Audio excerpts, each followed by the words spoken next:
यानी कि आपको बताना कि एक्वास के फॉर्म में तो एक ये कि थोड़ा सॉलिड थोड़ा लिक्विड कीचड़ की तरह होता है, ठीक है। आप इस तरीके से किसी भी फिजिकल स्टेट को बता सकते हो, ठीक है। मेन मुद्दा आता है कि आपको अगर कोई केमिकल इक्वेशन को बैलेंस करना है, ठीक है, तो बैलेंस करने हैं इनके मेन है कि अब ये केमिकल रिएक्शन लिख ली, लेकिन ये कहीं ना कहीं बैलेंस है या नहीं, ठीक है। आप इसे नोट डाउन कर सकते हैं या स्क्रीन शॉट ले सकते हैं, वो देख लीजिए। तो आगे बढ़ते हैं।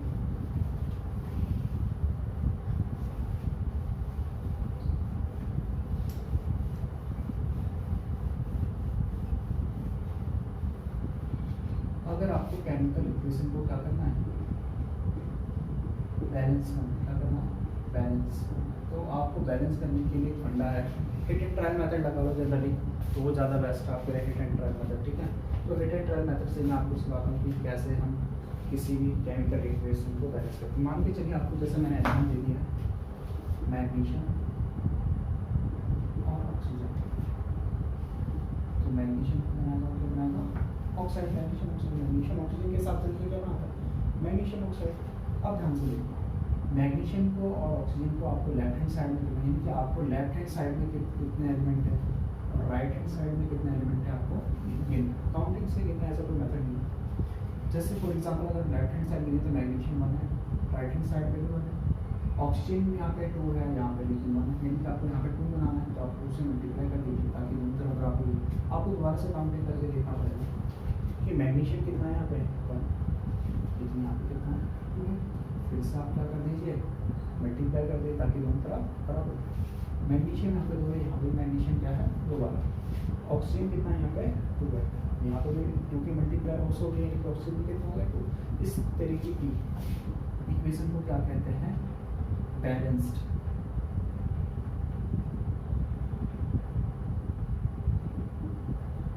केमिकल इक्वेशन, ठीक है, बैलेंस्ड केमिकल इक्वेशन।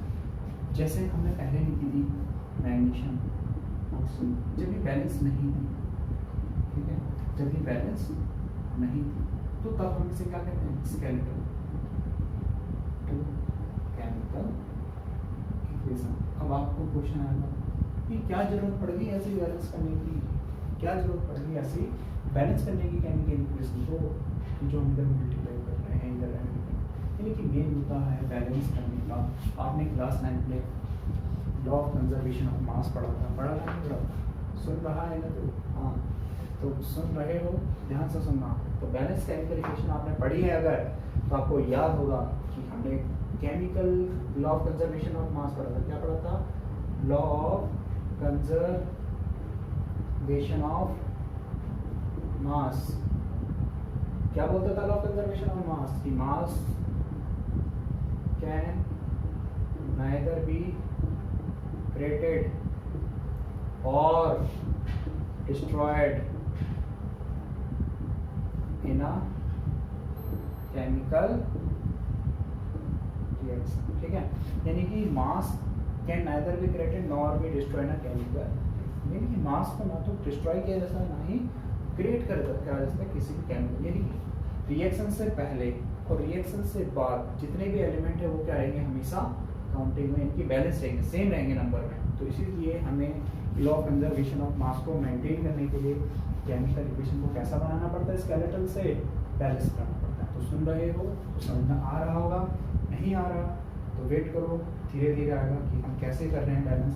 तो पहली बात तो पेपर में क्वेश्चन यहीं से आ जाता है आपका कि हमें मैग्नीशियम रिबन का अगर कंबशन करना है तो हम उसे पहले ही से क्लीन क्यों करते हैं। देखो जनरली होता क्या है, आपको पता है कि हमारे एटमॉस्फेयर में पहले से ही ऑक्सीजन प्रेजेंट है, पहले से ही ऑक्सीजन प्रेजेंट है, इसलिए अगर आप मैग्नीशियम को नॉर्मल एयर में भी रखेंगे तो एयर में ऑक्सीजन प्रेजेंट होगी, तो वो एयर में प्रेजेंट ऑक्सीजन उससे कंबाइन हो जाएगी और उसके ऊपर एक लेयर, यानी कि मैग्नीशियम रिबन मुझे रिबन की तरह नॉर्मल मान के चलिए, ठीक है, कि मैग्नीशियम रिबन ऐड करके चलिए, इसके ऊपर जब ऑक्सीजन कंबाइन करा तो एक लेयर की तरह बना दिया है ना। अब इसके ऊपर लेयर बना दी इसने, आपको क्या करना है, इस लेयर को साफ करना है। तो आपको लेयर को साफ करना है तो आपको इसके लिए क्या करना पड़ेगा, साफ करना पड़ेगा ना। तो हम इसको रेत मार या किसी भी ऐसी चीज़ से साफ करते हैं जिससे वो क्लियरली साफ हो जाए, ठीक है। तो आपको इसे साफ करना है जब अगर इस लेयर को सही तरीके से, तो आप क्या करेंगे, कपड़े के हेल्प से इसे साफ करेंगे। तो आप जब इसे साफ करेंगे तो आपकी ये जो ब्लैक लेयर है ऑक्सीजन की, ये हट जाएगी और मैग्नीशियम रिबन साफ हो जाएगी। देखो मैग्नीशियम रिबन का कंबशन करने से पहले इसे साफ करना इसलिए जरूरी है ताकि इसका क्या हो सके, कंप्लीट कंबशन हो सके, क्या हो सके, कंप्लीट कंबशन हो सके। क्योंकि अगर किसी चीज़ का कंप्लीट कंबशन नहीं होगा तो उसके जो नया जो उसकी यानी कि पाउडर फॉर्म में बन जाएगा वो सही तरीके से कंप्लीट कंबशन की फॉर्म में यानी कि सही पाउडर नहीं बन पाएगा।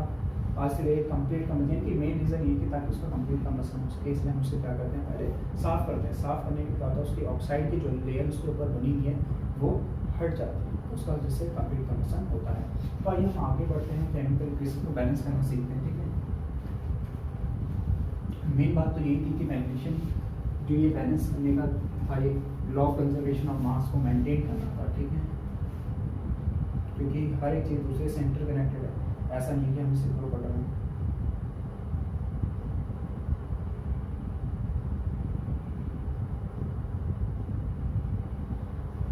तो आइए आगे बढ़ते हैं, जैसे कुछ और बैलेंस करके सिखाते हैं। जैसे आपने लिया आयरन को, उसके साथ वाटर को अटैच कर दिया, फिर आपने Fe3O4+, ठीक है, ये हमारी केमिकल इक्वेशन है। तो आपको इसे बैलेंस करना है, तो आप एक बार ट्राई कर सकते हैं। ठीक है, ट्राई करिए। अरे सुन रहे हो तो जल्दी करो, टाइम क्यों लग रहा है आपको, सोचना नहीं है इसमें। देखिए आयरन आपको लेफ्ट यानी कि जो भी आपको लेफ्ट साइड है उसे राइट हैंड साइड में आपको कंप्लीट करना है। तो ये आयरन जैसे आपको देख रहा है कि पहले आपको स्केलेटन की फॉर्म में आपको बैलेंस करना है, मैंने आपको पहले ही बता दिया। तो आपको गिनना है, यहाँ पे आयरन 3 है, यहाँ पे कितना आयरन 3 है, तो ऑटोमेटिकली 3 से मल्टीप्लाई कर दीजिए। यहाँ पे H2 कितना, हाइड्रोजन कितना है, यहाँ पे, लेकिन यहाँ पे ऑक्सीजन माने, यहाँ पे ऑक्सीजन कितना है 4, ये हीट एंड ट्रायल मेथड है, यूज़ कर सकते हो। तो यहाँ पे आप 4 से मल्टीप्लाई करो, लेकिन आपको दोबारा से ही काउंटिंग करनी पड़ेगी। जैसे आयरन यहाँ पे 3 है, तो यहाँ पे भी कितना है 3 है। हाइड्रोजन कितना है 4 से मल्टीप्लाई 2 से, तो ठीक है, हाइड्रोजन आप कितने हो गए 8 हो गए, लेकिन यहाँ पे कितने हैं 2 ही है, लेकिन आपको इससे मल्टीप्लाई करनी पड़ेगी 4 से। तो आप 4 2 से 8 हो गया, 4 ऑक्सीजन है, तो यहाँ पे भी ऑक्सीजन कितने हो गए हमारे 4 हो गए। तो इस तरीके से केमिकल इक्वेशन बैलेंस हुई है, तो कितना ईजी वे है ना। तो आप भी स्टार्ट कर सकते हैं इसे करना। जैसे मैं आपको और रिएक्शन दिखाता हूँ, आप मुझे इसे भी बैलेंस करके दिखाएंगे।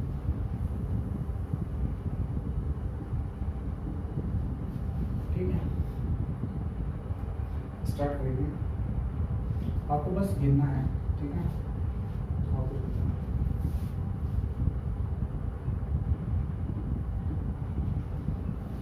अगर इनमें से थोड़ा और अच्छे से लिखूँ तो आप यहाँ से लिखें, इससे आपको 2-3 चीज़ें और कैटेगराइज होगी कि आपको समझना है।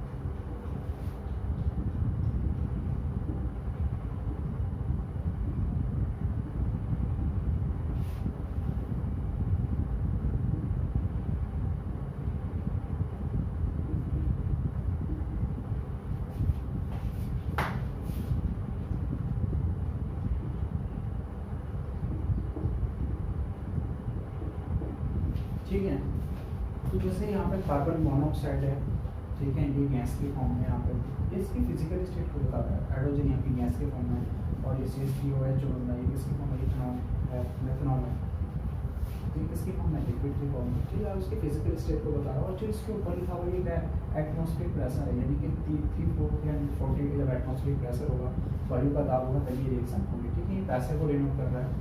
तो ये ऊपर जो भी रिएक्शन के लिखा रहता है ये बताता है कि ये रिएक्शन जब आप इतना एटमॉस्फेरिक प्रेशर लगाएंगे तब ये रिएक्शन पॉसिबल होगी। ठीक है, और आप जैसे सनलाइट का यूज़ कर रहे हैं, ठीक है, ये कि दूसरी रिएक्शन में जैसे सनलाइट का लिखा हुआ है, और क्लोरोफिल वैसे ही फोटोसिंथेसिस की रिएक्शन है।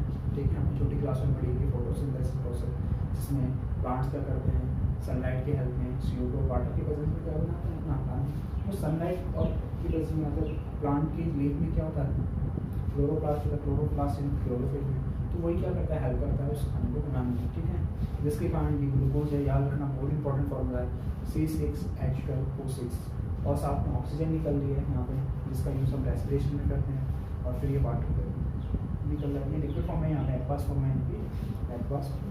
ठीक है, तो आप कह सकते हैं इस तरीके से। कार्बन मोनोऑक्साइड गैस है यहाँ पे, तो आपको बैलेंस करना है। तो कुछ नहीं है, बस ये एक तरीके से रिएक्शन को पार्टिसिपेट करना है, यानी कि ये एक तरीके से आप कह सकते हैं कि कैटालिस्ट है। क्या है? कैटालिस्ट। कैटालिस्ट हिंदी में कहते हैं उत्प्रेरक। उत्प्रेरक या कैटालिस्ट बोलते हैं जो हमारी केमिकल रिएक्शन में विदाउट इन्वॉल्व रिएक्शन को फास्ट कर देते हैं, ताकि हमारी रिएक्शन जो कम समय में हो रही है वो जल्दी हो जाए। और ये जो भी होते हैं जनरली पार्टिसिपेट नहीं करते, सब बस केमिकल रिएक्शन को फास्ट कर देते हैं। ठीक है, तो जैसे आप इसे बैलेंस करेंगे, कार्बन और सी, यहाँ पे कार्बन यहाँ पे एक है, यहाँ पे एक, ऑक्सीजन यहाँ पे एक है, यहाँ पे एक है, हाइड्रोजन यहाँ पे 4 है, यहाँ पे 3 है, पहले से बैलेंस। ठीक है, तो आपको लिखने की जरूरत नहीं है। कार्बन 6 है यहाँ पे, और यहाँ पे भी 6 है। ऑक्सीजन यहाँ पे 6 दूनी 12, और यहाँ पे भी 12 है, तो 12 12 24। ऑक्सीजन कितना होंगे? 6 दूनी 12, 6 की मल्टीप्लाई उससे भी हो रही है, 6 दूनी 12, तो 12 की मल्टीप्लाई उससे तो इनकी मल्टीप्लाई हो रही है। ठीक है, यहाँ पे 6, यहाँ पे 12, फिर भी 6, फिर भी बैलेंस है। ठीक है, वाटर हाइड्रोजन को भी ले लीजिए, 12 दूनी 24 और यहाँ पे भी 12 है, और यहाँ पे भी 12, तो 12 12 24 और यहाँ पे ईजिली हो जाएगा। ठीक है, अब मैं आपको कुछ एक्स्ट्रा क्वेश्चन देता हूँ जिससे आप बैलेंस करना। ठीक है, तब कि आपको मजा आएगा।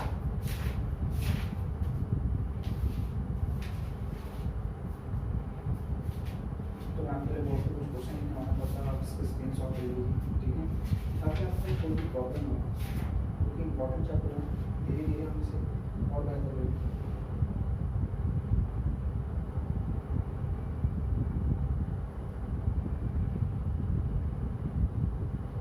अरे आया कि नहीं समझ वाले ये बताइए, कमेंट करो, क्योंकि ये आपको सीखना बहुत ज़्यादा ही ज़रूरी है।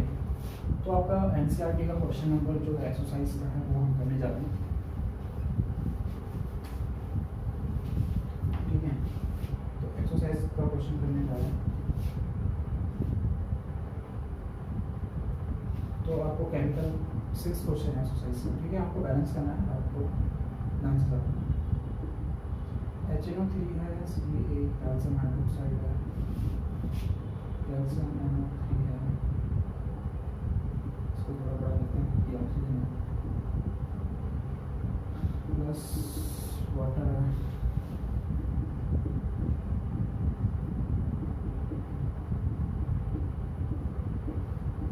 सोडियम सल्फेट,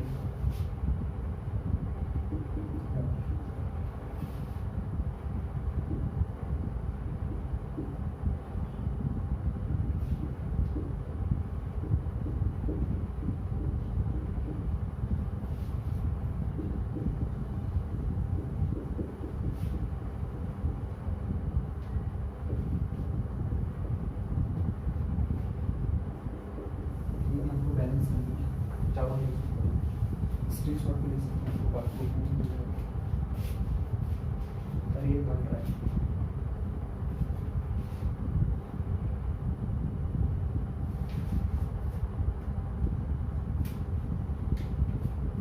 ये पूरा है अंदर ये बेस।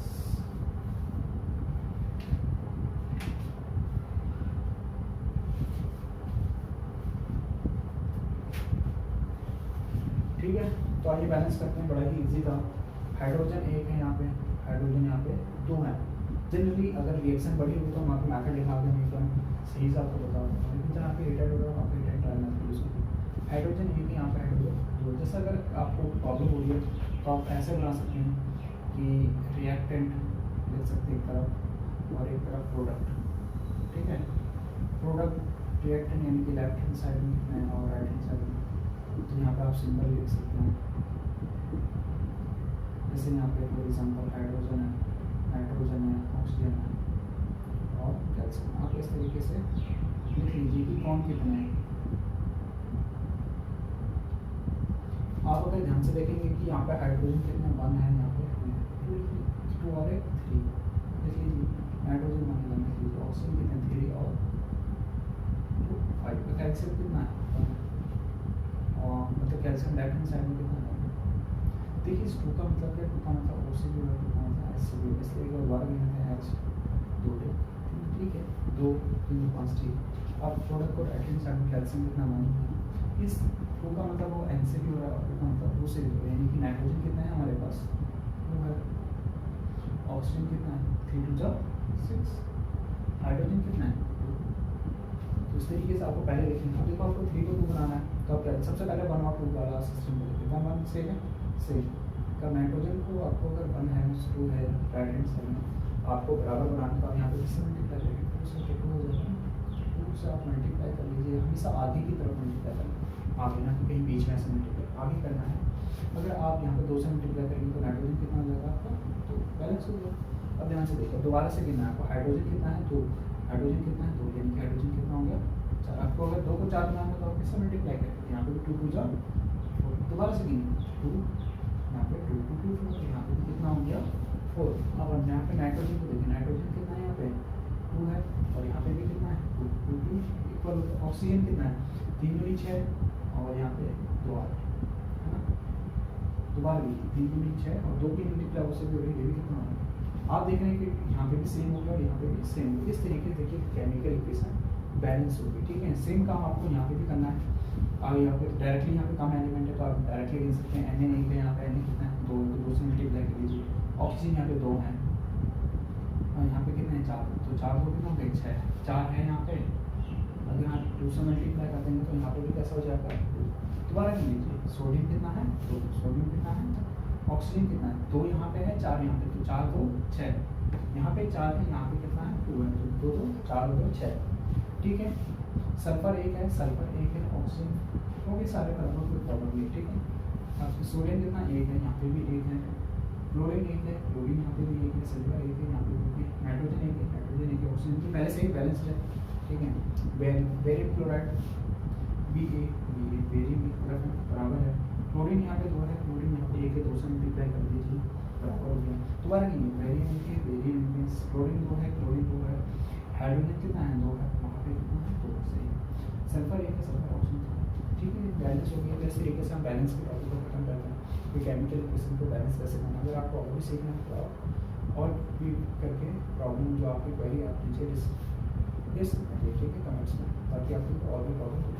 चलिए आप चैप्टर को आगे बढ़ते हैं। ठीक है, चैप्टर के आगे की जो सेकंड टाइप की हमारी उसे कवर अप करते हैं। तो सेकंड टाइप में क्या था हमारा, सेकंड टाइप हमारी कहते हैं कि जो केमिकल इक्वेशन की टाइप्स बांटी हैं कि टाइप्स ऑफ, ये कि आपने समझ लिया चैप्टर का जो नाम है केमिकल रिएक्शन, कि रेफरेंस साइड में जो भी हमें रिएक्शन लिखना है वो मिलकर या फिर रिएक्शन में पार्टिसिपेट करके उसमें जो भी चीज़ हो रहा है वो केमिकल रिएक्शन के फॉर्म में हमें दे रहा है।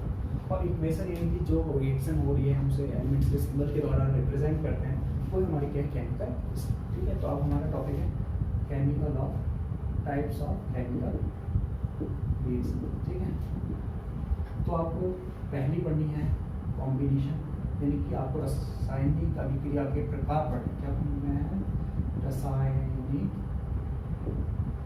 अभिक्रिया के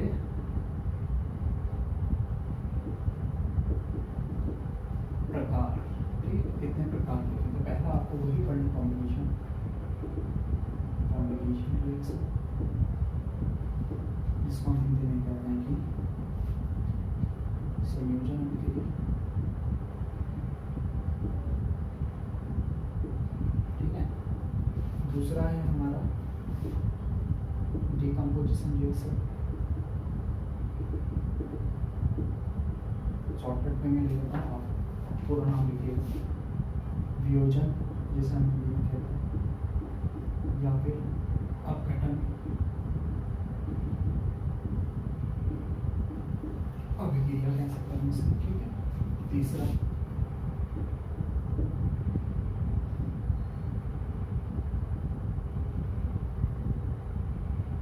डिस्प्लेसमेंट रिएक्शन,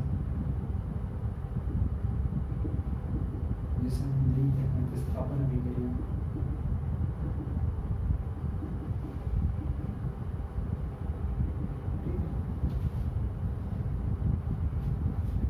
चौथा है हमारा डबल डिस्प्लेसमेंट रिएक्शन, बोले तो हिंदी में से कहते हैं विस्थापन। ठीक है, फोर्थ हमारी टाइप है रेडॉक्स रिएक्शन, हम कहते हैं हिंदी में भी सेम नाम है इसका, रेडॉक्स बिक्रिया।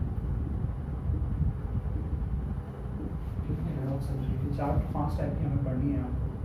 ठीक है, तो आइए स्टार्ट करते हैं 5 टाइप्स की जो हमारी केमिकल इक्वेशन है। तो हमें पहला टॉपिक वही पढ़ना है केमिकल। आप स्क्रीनशॉट भी ले सकते हैं, आपको टाइप करनी है। और आप कॉम्बिनेशन के अंदर एक और रिएक्शन पढ़ लेंगे जिसे कहते हैं एक्सोथर्मिक रिएक्शन। ठीक है, हिंदी में करते से उष्मा छेदी अभिक्रिया। ठीक है, डिकम्पोजिशन में आप एक और रिएक्शन करेंगे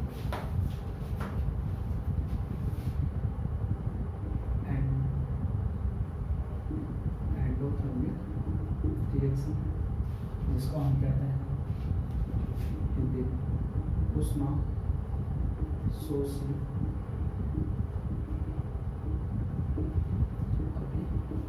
ठीक है, तो ये आपको पढ़नी है। तो आइए पहला टॉपिक पढ़ते हैं केमिकल रिएक्शन कॉम्बिनेशन। क्या कहते हैं कॉम्बिनेशन,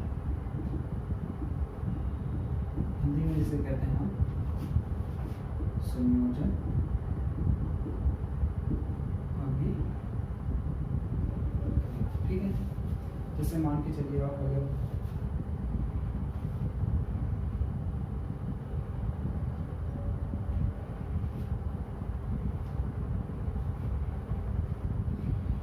नाम, अगर पहली रिएक्शन पढ़ते हैं केमिकल कॉम्बिनेशन रिएक्शन, कॉम्बिनेशन नाम से ही पता चल रहा है कि कंबाइन हो रही चीज़ें, यानी कि संयोजन कहते हैं ना, संयोजन चीज़ें जुड़ रही हैं। नाम संयोजन से ही पता चल रहा है कि चीज़ें जुड़ रही हैं, कंबाइंड हो रही है, नाम से ही पता चल रहा है कि चीज़ें जुड़ रही हैं। तो आपको कुछ नहीं कहना, डेफिनेशन बहुत ईजी है। देखिए मान के चलिए जैसे फॉर एग्जाम्पल केमिकल रिएक्शन की आपसे बताता हूँ, कैल्शियम ऑक्साइड रिएक्शन वाटर के साथ रिएक्शन करता है तो क्या बनाता है कैल्शियम हाइड्रोक्साइड बनाता है। ठीक है, तो ये भी देखो यहाँ पे क्या हो रहा है, ऐसी रिएक्शन यानी कि ऐसी अभिक्रिया जिसमें 2 या 2 से ज़्यादा अधिक यानी कि मोर देन 2 या मोर देन 2 रिएक्टेंट्स पार्टिसिपेट करते हैं रिएक्शन और एक सिंगल प्रोडक्ट देता है। आप यहाँ देखें कि यहाँ पे सिंगल प्रोडक्ट आ रहा है, यहाँ एकल अभिकारक का एकल उत्पाद यानी कि वह अभिक्रिया जिसमें एक या एक से अधिक उत्पाद, एक से अधिक अभिकारक या अभिकारक मिलकर क्या दे रहे हैं आपको, एक सिंगल यानी कि एकल उत्पाद दे रहे हैं, उसको अभिक्रिया को क्या कहते हैं हम संयोजन। यानी कि द रिएक्शन इन विच 2 या मोर देन 2 या more than 2 reactants participate and give single product is called combination reaction, is called chemical reaction। देखिए कैल्शियम ऑक्साइड है जनरली इसका नाम लिखना, अगर आपने इसे एक और नाम से पढ़ना, इसे कहते हैं क्विक लाइन। ये तो आपको पता ही है, वाटर है उसे कहते हैं स्लेट लाइन। ठीक है, क्या कहते हैं स्लेट लाइन। ध्यान से सुनना, स्लेट लाइन होता क्या है, हिंदी में कहते हैं बिना बुझा हुआ चूना। ठीक है, उसे कहते हैं हम बुझा हुआ चूना। देखिए आप होता क्या था, देखिए पहले के टाइम में क्या होता था, जैसे पहले के टाइम में क्या होता था, जैसे पहले के टाइम में होता क्या था कि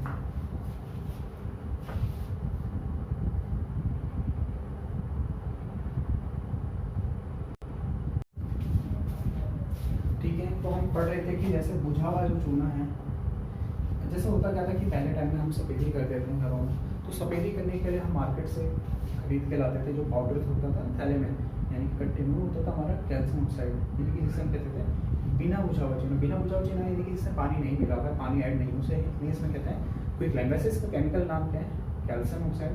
जनरल नाम यानी कि आप ऐसे कह सकते हैं सामान्य नाम, या फिर नॉर्मल रासायनिक नाम क्या है कैल्शियम ऑक्साइड। वैसे क्या कहते हैं इसे केमिकल क्विक लाइन या फिर बिना बुझा हुआ चूना। ठीक है, आप जो मार्केट से खरीद के लाते थे वो कैल्शियम ऑक्साइड है।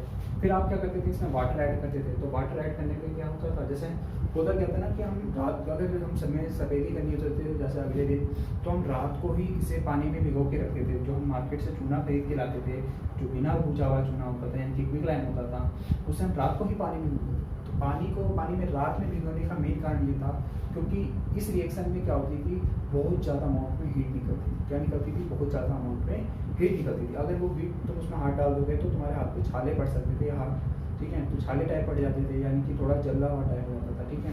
तो इसलिए यहाँ पे बहुत ज़्यादा हीट निकलती थी, इसलिए हम रात को ही भिगो देते ताकि सुबह तक वो जो लिक्विड हमने तैयार करा हुआ, सॉल्यूशन जो हमने तैयार करा हुआ सफेदी करने के लिए, वो ठंडा हो जाए। लेकिन जो आज के टाइम में जो आ रहे हैं वो ऐसा नहीं है, उसमें हीट नहीं निकलती है, उसमें बहुत सारे केमिकल कंपाउंड ऐड किए जाते हैं ताकि वो अलग प्रकार है, ठीक है। लेकिन कैल्शियम ऑक्साइड जो हम पहले यूज़ करते थे उसे रात को ही भिगोना पड़ता था पानी में ताकि सुबह तक वो सॉल्यूशन हमारा ठंडा हो जाए, और ठंडा होकर हम उसे सुबह सफेदी करते थे, ठीक है। तो वही है ये कैल्शियम ऑक्साइड जब हम वाटर में ऐड करते थे रात के टाइम, तो सुबह हमें मिलता था वो कैल्शियम हाइड्रोक्साइड वाला सॉल्यूशन मिलता था, जिसे हम स्लेट लाइन में पूछा हुआ जिसकी हम सफेदी करते। और होता था क्या था कि जब हम इस रिएक्शन को करते थे हम बहुत ज़्यादा अमाउंट में हीट निकलती थी। हीट का मतलब होता है हिंदी में कहते हैं ऊष्मा निकलती थी। अब ऊष्मा निकलती है तो इसी के कारण हम इसे रात हो जाते हैं। आप याद रखना, जिस रिएक्शन में ऊष्मा निकलती है या फिर हीट निकलती है उसे कहते हैं एक्सोथर्मिक रिएक्शन, यानी कि अभी मैंने आपको बताया था ऊष्मा शोषी अभी, आपको बुक में भी डेफिनेशन मिल जाएगी। तो वही है, यानी कि जिस रिएक्शन में, यानी कि जिस भी रिएक्शन में हीट निकलती है उसे कहते हैं ऊष्मा शोषी अभिक्रिया। जिस रिएक्शन को करने में हीट निकलती है उसे क्या कहते हैं? एक्सोथर्मिक रिएक्शन कहते हैं। बड़ा ही इजी टॉपिक है, आप याद करने के लिए ऐसे भी रख सकते हैं कि एग्जिट का मतलब क्या होता है? बाहर जाना। तो एक्स आप याद रखना कि क्या है ये एग्जिट का मतलब बाहर जाना है। तो एक्सोथर्मिक रिएक्शन वो रिएक्शन होती है जिस रिएक्शन में हीट निकलती है, ठीक है, रिएक्शन के दौरान। अब मान के चलिए, अब याद रखना, ठीक है, जैसे हम सफेदी करते थे पुराने ज़माने में, तो ऐसा नहीं होता था कि अभी हमने सफेदी करी थोड़ी देर बाद सूख जाएगा और तुरंत ही एकदम चमक आएगी, ऐसा नहीं होता क्या था? जो हम सफेदी करते थे पहले कैल्शियम ऑक्साइड की, चूने की, उसमें कुछ दिनों बाद चमक आती थी, ठीक है। जो एकदम ही चमक नहीं आती थी जो हम सफेदी करते थे, उसकी चमक कुछ दिनों बाद आती थी। ऐसा क्यों होता था? ध्यान से समझना, पेपर में बहुत पूछना था। जो अब होता क्या था, जो सुबह सॉल्यूशन हीट तो वॉल्यूम होकर बाहर चले जाती थी, ठीक है, बचता हमारे पास सिर्फ क्या था? कैल्शियम हाइड्रोक्साइड, यानी कि स्लेट। अब ये क्या होता है, जब हम रेस्पिरेशन करते हैं, आपको सभी को पता है, तो रेस्पिरेशन प्रोसेस के दौरान होता है हम ऑक्सीजन तो लेते हैं और साथ में क्या छोड़ते हैं? CO2। तो CO2 को हम छोड़ते हैं, ठीक है। तो CO2 को रेस्पिरेशन के दौरान वो बाहर आती है, तो वो भी इससे, आप जैसा हमने सफेदी का पेस्ट तो कर दिया दीवार पे, तो ये तैयार हो गया, ठीक है। रेस्पिरेशन में तुम रेस्पिरेशन तो कर रहे होंगे ना उस प्रोसेस में, जब आप काम कर रहे होंगे तो रेस्पिरेशन हो रही होगी, तो वहाँ पे CO2 निकलती है, वो इसके साथ कंबाइन हो जाती है। क्या हो जाती है? CO2 इसके साथ कंबाइन हो जाती है, ठीक है। अब और ये बनाता है कैल्शियम हाइड्रोक्साइड, वाटर के साथ मिलकर क्या बनाता है? कैल्शियम कार्बोनेट बनाता है। साथ में क्या होता है? आप सफेदी कर रहे हो तो सूखने के बाद जो गीला तो रहेगा ना वो दीवार पे, तो बाद में क्या होता था? बाद में 1-2 दिन के बाद ये पानी इवोपरेट हो जाता था, ठीक है। तो बाद में जो हमें सॉलिड जो दीवार पे सफेदी नजर आती थी वो क्या है? हमारी कैल्शियम कार्बोनेट। इसे मार्बल की भी कहते हैं हम, ठीक है। मार्बल ये जो आप नीचे करते हो, ठीक है, या फिर जो संगमरमर के पत्थर होते हैं शरीर इसी से बनती है, ठीक है। तो यही फॉर्मूला हमारा सीमेंट का भी है। तो कैल्शियम कार्बोनेट ही वो सब्सटेंस है हमारा, ठीक है। तो यानी कि वो कंपाउंड जिसके कारण 2 या 3 दिन बाद सफेदी करने के बाद चमक आती थी, उसका नाम क्या है? Calcium carbonate. यानी कि कैल्शियम कार्बोनेट के फॉर्मेशन के कारण ही क्या आती थी? वो शाइनिंग आती थी। तो याद रखना, पेपर में बहुत पूछता है, ठीक है। तो आपको ये येलो सा बॉक्स है, ठीक है, बुक में, उसमें आपको देखने को मिल जाएगा बहुत ईजी। तो आगे बढ़ते हैं हम, यानी कि अब हमारी जो केमिकल रिएक्शन है कॉम्बिनेशन वाली, वो कहाँ कहाँ और जगह यूज होती है हमें भूल पड़ना है।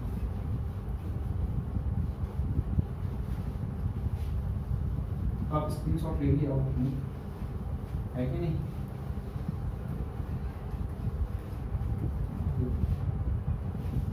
तो आगे हम पढ़ते हैं कि यानी कि और कहाँ कहाँ यानी कि केमिकल रिएक्शन जो कॉम्बिनेशन वाली है वो यूज होती है। तो आइए पहले पढ़ते हैं बर्निंग ऑफ ऑयल। अगर मान के चलिए बर्निंग ऑफ ऑयल,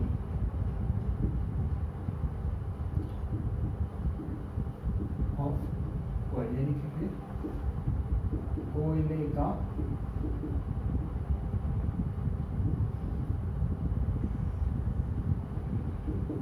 ठीक है। मान के चलिए आपके पास कार्बन है, आप ऑक्सीजन के साथ कंबाइन करें तो क्या बनता है? CO2। तो देखो यहाँ पे भी क्या है, एक से ज़्यादा रिएक्टेंट मिलकर सिंगल प्रोडक्ट दे रहे हैं, तो देखो CO2 का फॉर्मेशन भी ऐसे ही होता है। CO2 आपको लगता है CO2 कैसे बनती है, तो कार्बन ऑक्सीजन के साथ कंबाइन होकर क्या बनाता है ऑक्सीजन। या भी मैंने आपको पहले ही बताया था कि ऑक्सीजन किसी के साथ कंबाइन हो रही है तो उसे क्या कहते हैं कंबसन होना है, यानी फिर उसका क्या हो रहा है बर्न हो रही है। दूसरा फॉर्मेशन ऑफ वाटर भी आप कह सकते हैं, ठीक है। तो फॉर्मेशन ऑफ वाटर में क्या था हाइड्रोजन ऑक्सीजन से मिलकर क्या बनाएंगे H2। आप इसे बैलेंस भी कर सकते हो, ये तो पहले से बैलेंस है, ठीक है। वाटर हाइड्रोजन वाटर के साथ मिलकर क्या ऑक्सीजन के साथ कंबाइन होगी तो क्या बनाएगी वाटर, ठीक है। तो इसको हम कहते हैं यहाँ पे भी देखो दो रिएक्टेंट मिलकर सिंगल जोड़ होते हैं, हम कह सकते हैं क्या ये क्या कॉम्बिनेशन रिएक्शन है ना। तो आप इसे बैलेंस करेंगे तो यहाँ पे 2 है, यहाँ पे 2 है, यहाँ पे 2 है और यहाँ पे से क्या सिंगल, तो आप यहाँ पे करके दीजिए 2 से मल्टीप्लाई कर दीजिए, ठीक है। तो यहाँ पे जैसे आप गिनेंगे काउंटिंग करेंगे तो यहाँ पे 2 है, यहाँ पे कितना है 4 है, तो यहाँ पे 2 है, यहाँ पे 2। तो इस तरीके से हम किसी भी केमिकल रिएक्शन को क्या करते हैं बैलेंस करते हैं, ठीक है। आपको मैंने कॉम्बिनेशन रिएक्शन की डेफिनेशन भी बता दी, एक्सोथर्मिक की भी डेफिनेशन बता दी कि जिस रिएक्शन में यानी कि जिस अभिक्रिया में ऊष्मा या फिर हीट निकलती है उसे क्या कहते हैं एक्सोथर्मिक रिएक्शन कहते हैं, ठीक है। और कुछ एग्जांपल मैं आपको बताता हूँ एक्सोथर्मिक रिएक्शन के। एक्सोथर्मिक रिएक्शन के और एग्जांपल बताता हूँ आपको, पेपर में भी आपके हो जाए, ठीक है। तो पहला है बर्निंग ऑफ नेचुरल गैस। क्या है बर्निंग ऑफ नेचुरल गैस, यानी कि नेचुरल गैस का अगर बर्न होगी तो कैसे होगी। जैसे नेचुरल गैस मैं आपको बताऊँ तो नेचुरल गैस होती है हमारी मीथेन, जिसका फॉर्मूला क्या है CH4, इसे कहते हैं हम मीथेन। क्या कहते हैं हमारी मीथेन। यहाँ पे क्या फॉर्मेशन ऑफ वाटर का मतलब है कि पानी का बनना, पानी का निर्माण होना या पानी का बनना। बर्निंग ऑफ नेचुरल गैस का मतलब है प्राकृतिक गैस का दहन। क्या है प्राकृतिक गैस का, आपको इंग्लिश आनी चाहिए, ठीक है थोड़ा बहुत, तो इसलिए हम दोनों कंबाइन करके चल रहे हैं क्योंकि मोस्ट ऑफ बच्चे हिंदी मीडियम का अगर बात में अगर उनके मार्क्स अच्छे आते हैं यानी कि उनके और हमारे चैनल से आपके मार्क्स 100% आएंगे, ये भी है, इसलिए साथ के बच्चों के रिकॉर्ड भी 100% मार्क्स, ठीक है साइंस में। तो जैसे CH4 है ऑक्सीजन के साथ, अभी मैंने बताया बर्निंग का मतलब वो होता है कंबाइन होना। मीथेन ऑक्सीजन के साथ में क्या बनाएगा CO2 बनाया करते हैं और साथ में क्या करती है हीट, ठीक है। तो हीट करते इसलिए क्या कर रहे हैं एक्सोथर्मिक। आप इसे बैलेंस कर लेना, मैंने आपको बता दिया बैलेंस करना। या फिर आप दूसरी अगर एग्जाम्पल पढ़ी हो तो रेस्पिरेशन है। देखो होता क्या है इनकी जो भी हम खाना खाते हैं उसको खाना खा रहे हैं तो ऑक्सीजन लेने का मेन कारण है कि हम जो खाना खा रहे हैं उसका डाइजेशन करते हैं, ठीक है। डाइजेशन करने के लिए क्या है उसे जलाना पड़ेगा, तभी हम उससे एनर्जी प्राप्त कर पाएंगे या फिर ले पाएंगे, ठीक है। यानी कि हर चीज़ जब भी गलती है तो उसे ऑक्सीजन की ज़रूरत होती है। इसी तरीके से जो भी खाना खा रहे हैं उससे हमें एनर्जी चाहिए, यानी कि मेन काम क्या है खाना इसीलिए खा रहा है ताकि उसे एनर्जी मिल सके, ठीक है। ताकि खाना मिले, खाना यानी कि एनर्जी मिले, ताकि वो एनर्जी के लिए ही काम कर रहा है, ठीक है। तो एनर्जी मिले तो उसे क्या करना पड़ेगा, उसे जलाना पड़ेगा ताकि उसमें केमिकल रिएक्शन हो। केमिकल रिएक्शन के नाम क्या होगा बाद में, क्योंकि ATP की आपको छोटी क्लास में पढ़ा था कि ATP की फॉर्म में एनर्जी बनती है, ठीक है। तो हम जो भी खाना खाते हैं उसमें कार्बोहाइड्रेट फैट होता है, तो वो क्या करता है ऑक्सीजन के साथ, यानी कि कार्बोहाइड्रेट होता है, यानी कि रोटी खाते हैं कार्बोहाइड्रेट होता है। तो कार्बोहाइड्रेट क्या करता है कंबशन होगा उसका, तो वो क्या देगा हमें ATP देगा, एनर्जी देगा, ठीक है।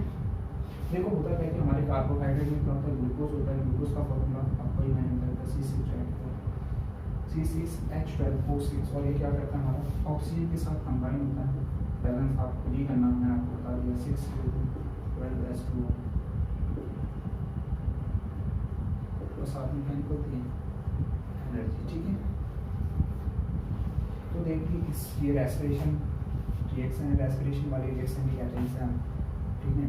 तो यहाँ पे क्या है ग्लूकोज ऑक्सीजन के प्रेजेंस में कंबशन हो रहा है, CO2 निकल रहा है, वाटर निकल रहा है, और यही एनर्जी हमारी ATP की फॉर्म में हमारी पूरी बॉडी में एनर्जी प्रोवाइड करती है, ठीक है। तो यही रिएक्शन होती है। और तीसरा हम पढ़ लेते हैं डीकम्पोजिशन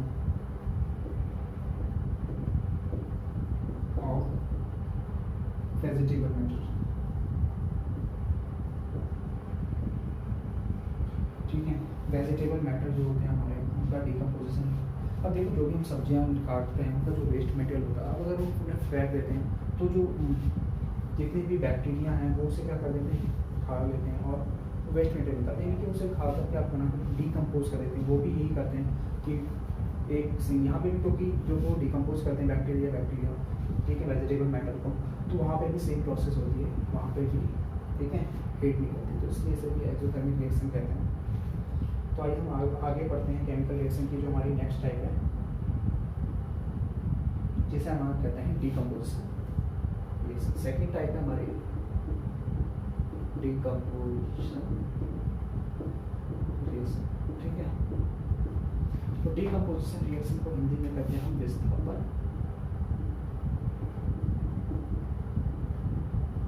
अभिक्रिया। डिकम्पोजिशन को हम कहते हैं हिंदी में अपघटन, क्या कहते हैं, अपघटन, या फिर वियोजन अभिक्रिया, क्या कहते हैं, वियोजन,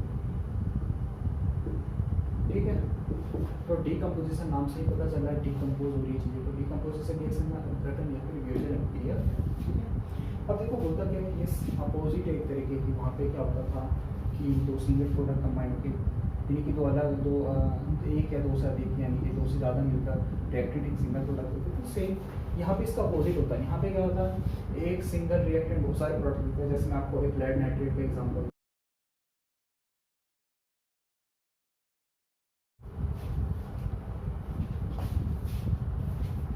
हम पढ़ रहे थे डिकम्पोजिशन रिएक्शन, यानी कि अपघटन या फिर वियोजन अभिक्रिया, ठीक है।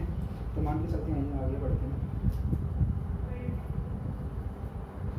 तो जैसे मैं आपको रिएक्शन बताता हूँ कि जैसे आयरन सल्फेट है हमारा, ठीक है, अगर हम इसे हीट करें तो ये आयरन ऑक्साइड में टूटता है, सल्फर डाइऑक्साइड में टूटता है, सल्फर डाइऑक्साइड में टूटता है, ठीक है। तो अब यहाँ ध्यान से देखेंगे कि यहाँ पे जो ये आयरन ऑक्साइड है ये सॉलिड में होता है, यहाँ पे भी गैस में होता है, और फिनिश रिएक्शन है, ठीक है। SO4 ये भी सॉलिड है। देखो जो यहाँ पे आयरन सल्फेट है, जब इसे हम हीट करते हैं तो ये आयरन ऑक्साइड में टूटता है, सल्फर डाइऑक्साइड में, सल्फर ट्राइऑक्साइड में, ठीक है। तो आयरन ऑक्साइड को हीट कर लें तो ये तीन कंपोनेंट मिलते हैं। तो ये वही है, जब डिकम्पोजिशन रिएक्शन वही होती है जिसमें क्या होता है, एक सिंगल रिएक्टेंट बहुत सारे प्रोडक्ट में टूटता है, उसे क्या कहते हैं, हम डिकम्पोजिशन रिएक्शन कहते हैं, ठीक है। तो ये एक तरीके से उसका अपोजिट ही है कॉम्बिनेशन रिएक्शन का। यहाँ पे एक सिंगल रिएक्टेंट बहुत सारे प्रोडक्ट दे रहा है। अब खास बात की इस रिएक्शन में, जो आयरन सल्फेट है, यहाँ पे आयरन यानी कि Fe सॉलिड स्टेट में, लेकिन जब इसके रिएक्टेंट बनते हैं तो हीट करने के बाद वो सॉलिड स्टेट में होता है आयरन ऑक्साइड। तो बाकी जो सल्फर डाइऑक्साइड और सल्फर ट्राइऑक्साइड इसकी प्रेजेंट होते हैं गैस की फॉर्म में, ठीक है। अगर मैं आपको एक और रिएक्शन बताऊँ, ठीक है, तो आपको क्या करना है, जैसे एक और रिएक्शन है कैल्शियम कार्बोनेट, जो अभी हमने पढ़ा था, ये अभी कैल्शियम कार्बोनेट जो हमने पिछले रिएक्शन में पढ़ा था, अगर आप कैल्शियम कार्बोनेट को क्या करेंगे, ये सॉलिड स्टेट में इसे क्या करेंगे, हीट करेंगे। हीट करने पे क्या होगा, ये कैल्शियम ऑक्साइड जो सॉलिड फॉर्म में टूटता है, किसमें टूटता है, CO2 में। क्या आपको पहले बता चुका है क्लाइमेटिक कैल्शियम कार्बोनेट, इसी तरीके सेम रिएक्शन होती है यहाँ पे डिकम्पोजिशन रिएक्शन, जिसमें क्या है, कैल्शियम कार्बोनेट को जब आप हीट करेंगे कैल्शियम ऑक्साइड में और CO2 में ब्रेकआउट होता है, ठीक है। तो यहाँ पे भी देखो सिंगल रिएक्टेंट बहुत सारे प्रोडक्ट में, इसलिए इसे भी क्या कहते हैं, डिकम्पोजिशन रिएक्शन कहते हैं, ठीक है। और भी एग्जाम्पल आपको दिखाता हूँ मैं, जैसे फॉर एग्जाम्पल आप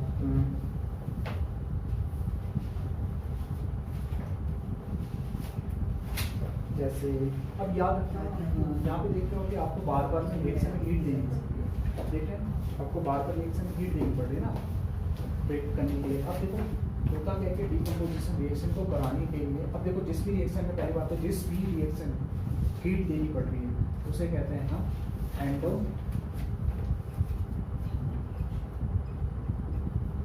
थर्मिक रिएक्शन। जैसे हमने पिछले में पढ़ी थी एक्सोथर्मिक रिएक्शन, इसी तरीके से हम इसमें क्या पढ़ रहे हैं, एंडोथर्मिक रिएक्शन, यानी कि ऊष्मा शोषी अभिक्रिया, यानी कि जिस रिएक्शन में हीट को देना पड़ता है, जिसको हीट को देना पड़ता है रिएक्शन में किसी भी कंपाउंड को तोड़ने के लिए, उसे क्या कहते हैं, ऊष्मा शोषी अभिक्रिया, यानी कि वो रिएक्शन जिसमें हीट देनी पड़ रही है उसे कहते हैं एंडोथर्मिक रिएक्शन। देखो ना यहाँ पे हीट देनी पड़ी, यहाँ पे भी हीट देनी पड़ी, इस रिएक्शन को क्या कहते हैं, ऊष्मा शोषी अभिक्रिया, ठीक है।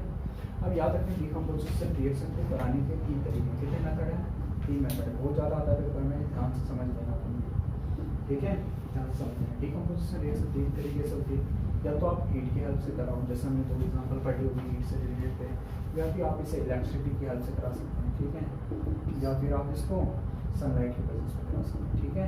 सनलाइट की पहला मेथड है आप हीट की तरह से करेंगे, दूसरा मेथड इलेक्ट्रिसिटी, तीसरा है सनलाइट। तो आइए पहला आपको एक और हीट, जैसे हमने भी पहले तो एग्जांपल पढ़े, ये भी हीट से रिलेटेड है। तो हीट में कुछ नहीं, आप हीट प्रोवाइड कराते हैं, वो रिएक्टेंट जो है वो सारे प्रोडक्ट में सिंगल रिएक्टेंट होता है, ठीक है। तो इसी को हम वियोजन अपघटित हो रहा है, यानी कि टूट रहा है, या वियोजित हो रहा है, नाम से ही पता चल रहा है वियोजन का मतलब क्या है, ठीक है। तो पहला मेथड एक और पढ़ लेते हैं हीट से रिलेटेड। जैसे आपके पास लेड नाइट्रेट है, तो खास है ये रिएक्शन अपने आप में ही, ठीक है। आप जब इसे हीट करेंगे, ठीक है, तो क्या होगा, लेड ऑक्साइड में टूटेगा, ये सॉलिड स्टेट में होता है, यहाँ पे नाइट्रोजन डाइऑक्साइड निकलती है, क्या निकलती है साथ में, ऑक्सीजन निकलती है, क्या निकलती है, ऑक्सीजन। देखो होता क्या है कि जब लेड नाइट्रेट को हम हीट करते हैं तो लेड ऑक्साइड में टूटता है, नाइट्रोजन डाइऑक्साइड में टूटता है, ऑक्सीजन में टूटता है। जब ये रिएक्शन होती है तो यहाँ पे भी देखो सिंगल रिएक्टेंट बहुत सारे प्रोडक्ट में टूट रहा है ना, तो इसीलिए इसे क्या कहते हैं, डिकम्पोजिशन रिएक्शन। कौन सी वाली डिकम्पोजिशन, जिसमें हम हीट के द्वारा रिएक्टेंट को उस सारे प्रोडक्ट में तोड़ रहे हैं, ठीक है। आप ध्यान से देख रहे हैं यहाँ पे इस रिएक्शन को करते हुए भूरे कलर का फ्यूम निकलता है, कैसे निकलता है, ब्राउन कलर का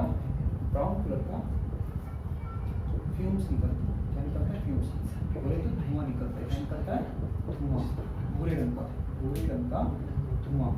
इसीलिए इसे भूरे रंग के धुएं वाली रिएक्शन भी कहते हैं। क्यों निकलता है ये भूरे रंग, क्योंकि यहाँ पे किसका फॉर्मेशन होता है, नाइट्रोजन डाइऑक्साइड का। और जो यहाँ पे लेड नाइट्रेट होता है ये येलो कलर का होता है, यानी कि पीले कलर का होता है, किस कलर का होता है, पीला। लेड नाइट्रेट यहाँ पे येलो कलर का होता है, जब हम इसे हीट करते हैं तो यहाँ पे नाइट्रोजन डाइऑक्साइड के कारण ब्राउन कलर का फ्यूम्स निकलता है, इसलिए बहुत इंपॉर्टेंट रिएक्शन, ठीक है। अगर आप दूसरी रिएक्शन करेंगे, एक इलेक्ट्रिसिटी वाली, कौन सी, इलेक्ट्रिसिटी वाली। इलेक्ट्रिसिटी में क्या होता है, हम एक बीकर लेते हैं, ठीक है, इसमें हम एक तरीके से वाटर डाल देते हैं, वाटर देखो होता क्या कि हाइड्रोजन अब वाटर है, ठीक है, वाटर को अगर हमें तोड़ना है तो हमें क्या करते हैं, इलेक्ट्रिसिटी की हेल्प से तोड़ते हैं, ठीक है। तो जिससे हाइड्रोजन अलग हो जाता है, आप बैलेंस कर लेना, पहले मैंने आपको बैलेंस करना सिखा दिया जैसे, ठीक है, 4 या 4, ठीक है। इलेक्ट्रिसिटी यहाँ पे भी देखो वाटर को तोड़ने के लिए हमें हाइड्रोजन और ऑक्सीजन में इलेक्ट्रिसिटी पास करेगी, इसलिए इस रिएक्शन को हम कई बार इलेक्ट्रोलाइसिस ऑफ वाटर भी कहते हैं, क्या कहते हैं, इलेक्ट्रो, यहाँ पे लिख देता हूँ मैं, इलेक्ट्रोलाइसिस ऑफ वाटर, या फिर, ठीक है, यानी कि पानी का वैसे, ठीक है। यहाँ पे हम एक रॉड लेते हैं और एक दूसरी रॉड लेते हैं जिससे हम बैटरी से कनेक्ट, जो पॉजिटिव वाली हो, देखो आपने 2 तरीके का आयन पढ़े, 9th क्लास में आपने आयन्स पढ़े हुए आयन, ठीक है। अब आयन का कंसेप्ट समझ लो, ठीक है। इधर वाला मीटर को देता हूँ आपको इजली,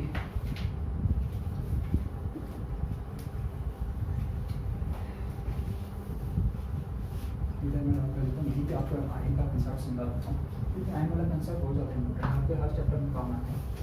देखो आयन्स के बारे में यहाँ पे आपने आयन के बारे में पढ़ ही रखा है छोटी क्लास में, तो आयन 2 तरीके के होते हैं, ठीक है, कैटायन और इसे कहते हैं आयन, कैटायन के आयन, इसे कहते हैं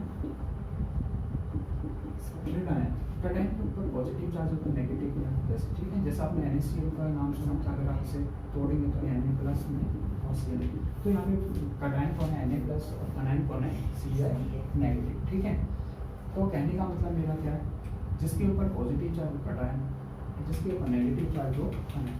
याद रखना, इसी तरीके से कैथोड वर्ड होता है हमारे पास हिंदी में भी, उसे कैथोड ही कहते हैं। एक होता है हमारे पास एनोड, ये 2 तरीके की रॉड है, इसे कहते हैं इस डायरेक्टली अपोजिट, सी से कैटायन का, सी से कैथोड, बस अपोजिट। कैथोड पे कैसा चार्ज होता है, नेगेटिव। एनोड अनायन से, यहाँ पे नेगेटिव चार्ज है, यहाँ पे कैसा होगा, याद रखना एनोड को हमेशा बैटरी के पॉजिटिव टर्मिनल से जोड़ते हैं, और ठीक है, पॉजिटिव टर्मिनल और नेगेटिव टर्मिनल होता है ना, तो हमेशा एनोड को किससे जोड़ेंगे, पॉजिटिव और नेगेटिव वाले को किससे जोड़ेंगे, कैथोड से।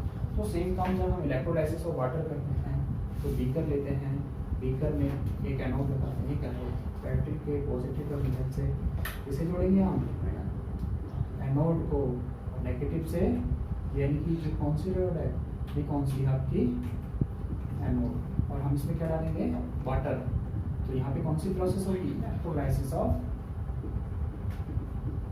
वाटर, यानी कि वाटर किस में टूटेगा, इलेक्ट्रिसिटी के हेल्प से,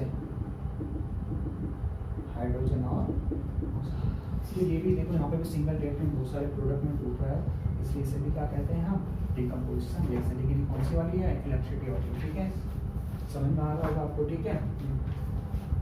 तो आप आगे देखिए, इलेक्ट्रोलाइसिस ऑफ वाटर हो गया, ठीक है। अब आपको तीसरी जो मेथड हमने बताई थी सनलाइट वाली बताई, ठीक है। तो सनलाइट में भी सेम ऐसा ही होता है, जो हम सनलाइट की हेल्प में क्या करते हैं, रिएक्शन को टूट कराते हैं। तो जैसे सिल्वर क्लोराइड है हमारा, ठीक है, तो सिल्वर क्लोराइड को हम क्या करते हैं, सनलाइट में तोड़ते हैं, ठीक है। तो सिल्वर अलग हो गया, क्लोरीन क्या हो गया, अलग हो गया, ठीक है। इसी तरीके से हम सिल्वर ब्रोमाइड को सनलाइट की प्रेजेंस में देखते हैं, तो सिल्वर अलग हो जाता है और ब्रोमीन क्या हो जाता है। अब इसे बैलेंस भी कर सकते हैं, यहाँ पे 2 लगा दीजिए, 2 यहाँ पे 2 यहाँ पे 2। तो ये रिएक्शन है, यहाँ पे देखो सनलाइट की प्रेजेंस में होती है सिर्फ। तो सिल्वर देखो यहाँ पे भी एक सिंगल रिएक्टेंट बहुत सारे प्रोडक्ट में टूट करते हैं, सिंगल रिएक्टेंट सनलाइट की प्रेजेंस में 2 अलग अलग डिफरेंट प्रोडक्ट में टूट करते हैं, ठीक है। तो देखो होता क्या है कि जब ये रिएक्शन होती है तो ये जो सिल्वर क्लोराइड है सनलाइट की प्रेजेंस में टूट के सिल्वर का कलर कैसा हो जाता है, यहाँ पे ग्रे कलर का हो जाता है, ठीक है। तो ग्रे कलर क्यों होता है, क्योंकि यहाँ पे उसकी कलर में चेंज आएगा, ठीक है। तो सिल्वर क्लोराइड का सनलाइट की प्रेजेंस में एनवायरनमेंट का उसका कलर चेंज हो जाता है, ठीक है। तो इसमें सिल्वर क्लोरीन फॉर्मेशन और जो सिल्वर ब्रोमाइड वाली रिएक्शन है आपकी कहाँ पे होती है, श्याम श्वेत फोटोग्राफी में, फोटोग्राफी आप कह सकते हैं फोटोग्राफी में, ठीक है।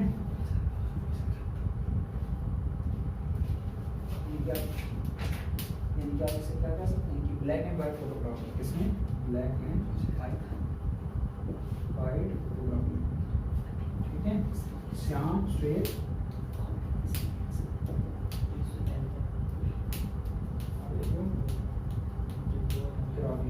तो याद रखना है 3 मेथड है।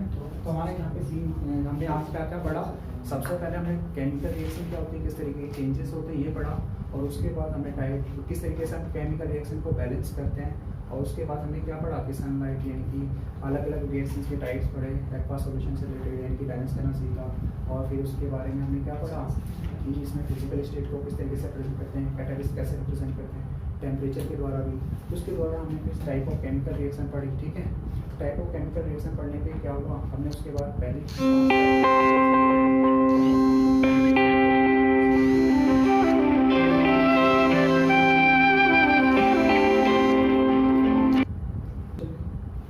ठीक है। तो टाइप ऑफ केमिकल रिएक्शन पढ़ी, टाइप ऑफ केमिकल रिएक्शन में क्या पढ़ा था, पहले केमिकल कॉम्बिनेशन रिएक्शन पढ़ी, फिर डिकम्पोजिशन रिएक्शन पढ़ी, फिर क्या पढ़ी, डिस्प्लेसमेंट, फिर डबल डिस्प्लेस, फिर रेडॉक्स। तो आज हमने 2 ही टाइप की केमिकल रिएक्शन पढ़ी है। पहले कॉम्बिनेशन के हमने अंदर रिएक्शंस पढ़ी थी, चूने वाली और वो सबमरीन वाली, और उसके बाद हमने क्या पढ़ा था, एक्सोथर्मिक रिएक्शन जिसमें हीटिंग करती है, और फिर सेकंड डिकम्पोजिशन रिएक्शन पढ़ी जिसमें आपका टर्म वियोजन था, और उसके अंदर ही हमने कि से उष्मा सोर्सी या फिर एंडोथर्मिक रिएक्शन कहते हैं, ये 3 तरीके से होती है, हीट के द्वारा, सनलाइट के द्वारा और इलेक्ट्रिसिटी के द्वारा। उसके लिए तो आज के लिए क्या नेक्स्ट क्लास में नेक्स्ट वीडियो।